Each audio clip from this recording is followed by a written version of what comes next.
কুসুমের এই গাঙ্গুলি পরিবারকে রক্ষা করার জন্য নিজেরই আত্মত্যাগের কথা জানতে পারা মাত্রই এবার আয়ুষ চমকে উঠলো। হ্যাঁ বন্ধুরা, ভিডিওতে লাইক দিয়ে দেখতে থাকুন। যে মুহূর্তে কিনা আয়ুষের কুসুমের ভাবভঙ্গি দেখে কোনো মতেই সুবিধার বলে না মনে হওয়াতে এক পর্যায়ে আয়ুষ যখন কিনা গুরুজির কাছে গিয়ে বলতে থাকে যে গুরুজি, আপনি আমাকে পারলে ক্ষমা করবেন, কিন্তু আমি শুধু এতটুকু একটা কথা জানতে চাই যে আপনি কী এমন কুসুমকে বিধান দিয়েছেন যার জন্য কিনা কুসুমকে অগ্নি পরীক্ষা দিতে হবে, এবং এটা এতটাও সহজ হবে না। আমি স্বয়ং নিজ কানে শুনে এসেছি কিচেনে আপনি যে কুসুমকে বলছিলেন, তাহলে এই সমস্ত কিছু কুসুমের জন্য এতটা কঠিন কেন হবে, এবং কী এমন অগ্নি পরীক্ষা কুসুম দিতে চলেছে যার জন্য কিনা কুসুমে প্রাণ সংশয় হতে পারে।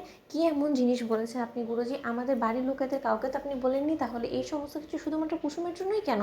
ঠিক সেই মুহূর্তে গুরুজি যখন বলতে থাকে যে আয়ুষ, সব জিনিস যে সমস্ত লোকেদের জানার জন্য নয়, এবং যার যেটা জানার প্রয়োজন আমি সেটাই তাকে জানিয়েছি, এবং আমার দীর্ঘ বিশ্বাস যে তুমি আড়ি পেতে আর কোনো মতে কোনোদিনও শোনার কোনো রকম কোনো চেষ্টা করবে না। এই কথা বলে গুরুজি যখন কিনা সেখান থেকে চলে যায়, ঠিক সেই সময় আয়ুষ বলতে থাকে যে না গুরুজি, আমাকে যে মাথা ঘামাতেই হবে, তার কারণ আমার ভালোবাসার মানুষটা আমার হাত ছানিয়ে দিয়ে আমার থেকে দূরে সরে যাবে, সেটা তো কোনো মতেই হতে পারে না। অন্যদিকে আয়ুষ যখন কিনা ওর মায়ের কাছে গিয়ে বলতে থাকে যে মা, তোমার সঙ্গে আমার আলাদা করে একটা কথা আছে।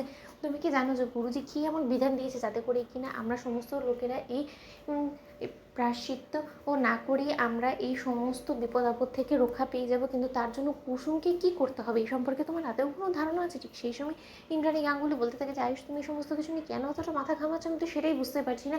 আমার তো কোনো মতে মনে হয় না যে তোমার এতটা মাথা ঘামানোর আদৌ কোনো রকম কোনো প্রয়োজন আছে। ঠিক সেই মুহূর্তে পুজোটা সম্পূর্ণরূপে সমাপ্তি হয়ে যাওয়ার পরবর্তীতে কুসুম যখন কিনা কিচেনে দাঁড়িয়ে রান্না করতে লাগে, ঠিক সেই সময় হঠাৎ করে কুসুম মিক্সি চালাতে গিয়ে যখন ইলেকট্রিক শককে খায়, ঠিক সেই সময় আয়ুষ কুসুমকে বাঁচানোর জন্য যখন কুসুমকে নিজের কাছে টেনে ধরে, ঠিক সেই সময় কুসুম বলতে থাকে যে ছোটো সাহেব, সবসময় তো আপনি আমার পাশে থাকতে পারবেন না, সবসময় তো আপনি আমাকে বিপদের হাত থেকে রক্ষাও করতে পারবেন না, তাই এরকম করে নিজের জীবনের ঝুঁকি নিয়ে বারবার করে আমাকে একলানোর কী বা মানে আছে বলুন তো? আর তো কয়েকটা ঘন্টা মাত্র, তার পরবর্তীতে তো আপনাকে চিরকালের জন্য আমাকে হারিয়ে ফেলতেই হবে।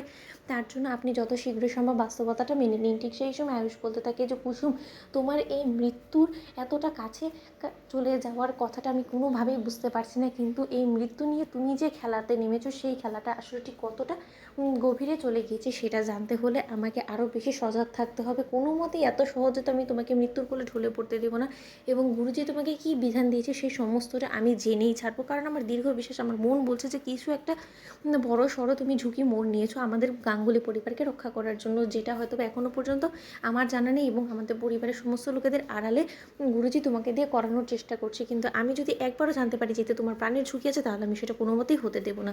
তো বন্ধুরা, লাইক এবং শেয়ার করে সাবস্ক্রাইব করতে ভুলো না।